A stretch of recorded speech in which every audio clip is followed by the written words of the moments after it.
Bonjour à tous, j'espère que vous allez bien et bienvenue dans cette nouvelle vidéo où je résume l'actualité de la semaine. Au sommaire de cette vidéo, nous parlerons des 80 ans du débarquement en Normandie, ensuite on parlera de l'opération caritative Streamer for Palestinians et on terminera par l'actu sport avec l'arrivée de Kylian Mbappé au Real Madrid. Alors que la guerre est de retour en Europe, les Alliés se sont retrouvés en Normandie pour commémorer les 80 ans du débarquement. 200 vétérans et 25 chefs d'État ont fait les déplacements sur les plages normandes pour rendre hommage aux 156 000 soldats alliés venus libérer la France. Alors, petit point histoire, le 6 juin 1944, le débarquement des Alliés a marqué le début de la libération de la France et de l'Europe. L'assaut lancé par les troupes alliées, majoritairement américaines, canadiennes et britanniques, mais pas que, des centaines de milliers de soldats issus de 15 nations différentes débarquèrent sur les plages normandes pour libérer la France et l'Europe de l'oppression nazie. Parmi les invités, on pouvait y retrouver le président ukrainien Volodymyr Zelensky, tandis que Vladimir Poutine, président de la Russie et l'ex-URSS, alors il faut rappeler que l'URSS faisait partie des troupes alliées à l'époque, alors lui n'a pas été convié à l'événement, ni même aucun représentant russe. Et autre invité, il y avait aussi le roi Charles III qui a fait son premier déplacement depuis l'annonce de son cancer il y a quelques temps déjà, et il a rendu un vibrant hommage aux soldats et à la résistance française.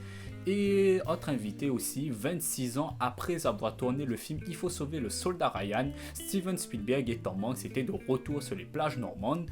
Et si vous avez jamais vu le film Il faut sauver le soldat Ryan, je vous invite vraiment à le voir car c'est le film de guerre le plus réaliste que j'ai vu et c'est le film qui décrit le mieux le débarquement en Normandie. Alors, petite interruption dans la vidéo, je finissais le montage et tout d'un coup, le président Emmanuel Macron a annoncé la dissolution de l'Assemblée nationale.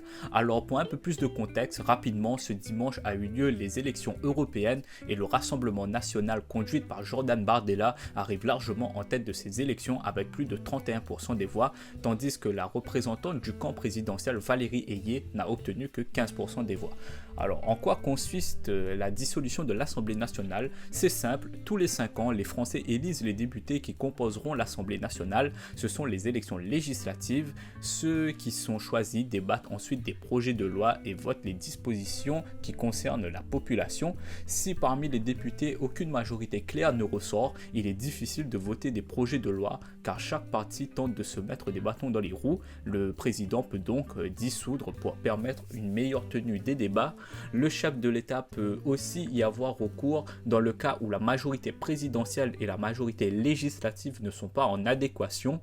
On parle dans ce cas de cohabitation et le président et le premier ministre désigne doit être du bord majoritaire à l'Assemblée. Actuellement, Emmanuel Macron ne dispose que d'une majorité relative à l'Assemblée. En dissolvant l'Assemblée nationale, il pourrait donc, si tout se passe comme il le souhaite, retrouver une majorité absolue et ainsi permettre à ces projets de loi d'être votés. Emmanuel Macron décide donc de redonner la voix de notre avenir parlementaire par le vote. Une décision grave, lourde, mais c'est avant tout un acte de confiance, a précisé le président, et il a insisté sur le fait que la France a besoin d'une majorité claire pour agir dans la sérénité et la concorde.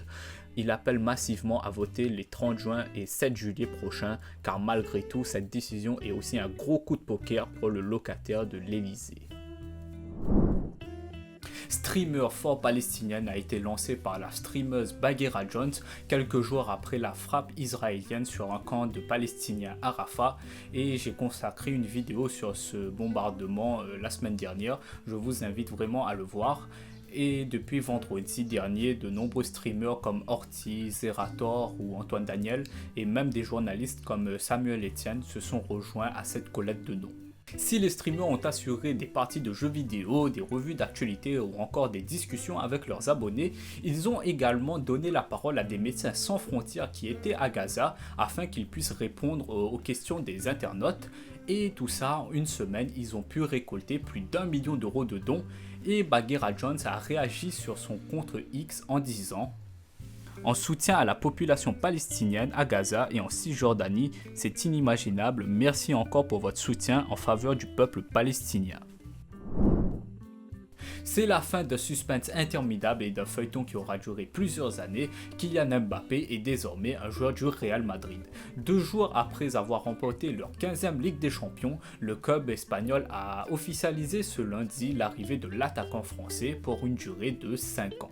Les champions d'Europe renforcent leur équipe avec une star mondiale qui réalise sa meilleure saison avec le Paris Saint-Germain avec un total de 44 buts et il a aussi été le meilleur buteur de ces 6 dernières années en Ligue 1. En même temps, il n'y avait pas de concurrence et en rejoignant le Real, il va former avec Vinicius et Bellingham un nouveau trio qui va être capable de faire trembler l'Europe pour les 10 prochaines années à peu près. Et selon la presse espagnole, Kylian Mbappé devrait toucher 35 millions d'euros par saison et une prime de 100 millions d'euros à la signature. Et voilà, la vidéo touche à sa fin, n'hésitez pas à vous abonner, à liker et à partager la vidéo. Et moi je vous dis à la semaine prochaine pour une nouvelle vidéo d'actu.